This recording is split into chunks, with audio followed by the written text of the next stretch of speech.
Good morning, my dear brothers and sisters. Do we still have quiet time alone with God? Paminsan-minsan, mga minamahal kong kapatid, kailangan nating lumayo sa ingay at abala ng mundo upang mapag-isa kasama ang Diyos.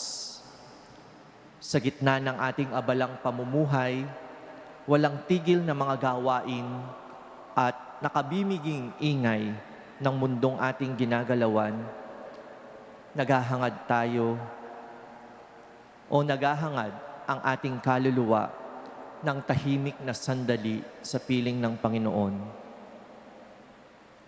Kailangan natin ang mga sandaling ito upang higit nating madama ang presensya ng Panginoon, mapakinggan ang kanyang banayad na tinig at ayahang baguhin at palakasin niya ang ating mga puso.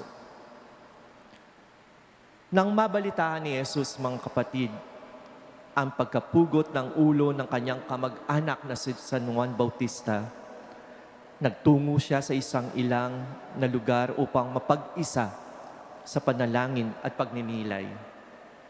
Nalungkot siya sa sinapit ng kanyang kamag-anak at doon siya humugot ng lakas sa kanyang malalim na pakikipag-ugnayan sa Ama.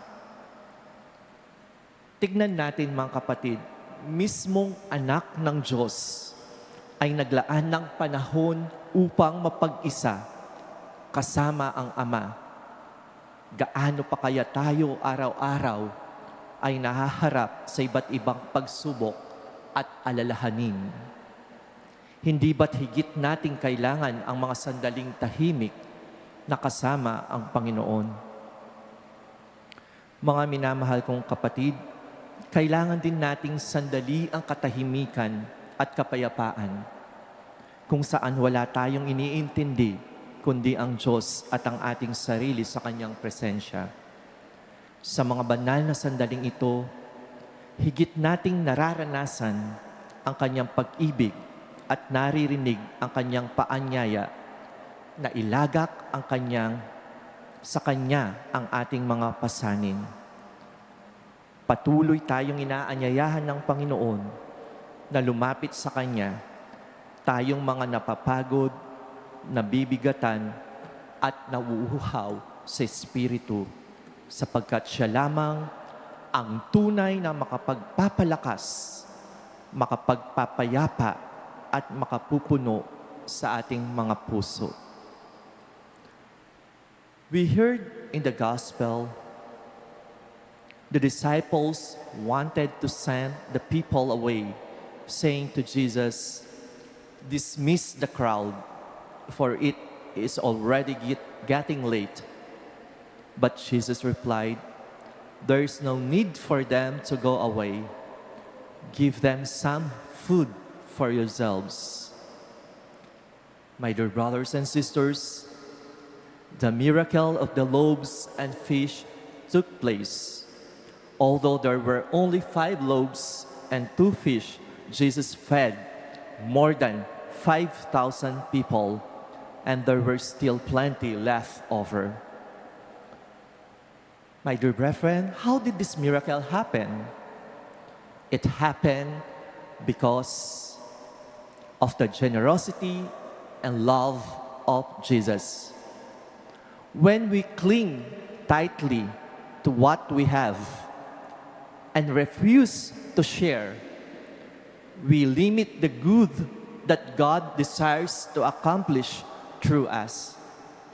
But when we willingly place our little into His hands, He can multiply it beyond anything we could ever imagine.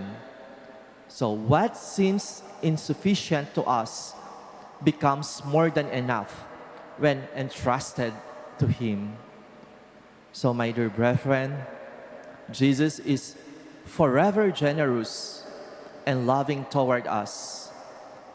Out of His boundless love, He instituted the Eucharist, the Holy Mass, to nourish us with His very life. Even today, my dear brethren, He continues to feed us with His body and blood wherever we receive Him in the sacrament of Holy Communion. Every Eucharist is a profound reminder that our Lord never ceases to satisfy our deepest spiritual hunger and to accompany us on our journey of faith. Kaya, mga minamahal kong kapatid, sa ating pagpapatuloy sa paglalakbay ng pananampalataya, naway maglaan tayo ng araw-araw na panahon upang mapag-isa kasama ang Panginoon. Sa Kanyang presensya, muli tayong palalakasin, pupunuin ng pag-asa at babaguhin upang maging tapat na mga alagad sa nagsabuhay ng Kanyang pag-ibig sa mundo. Amen.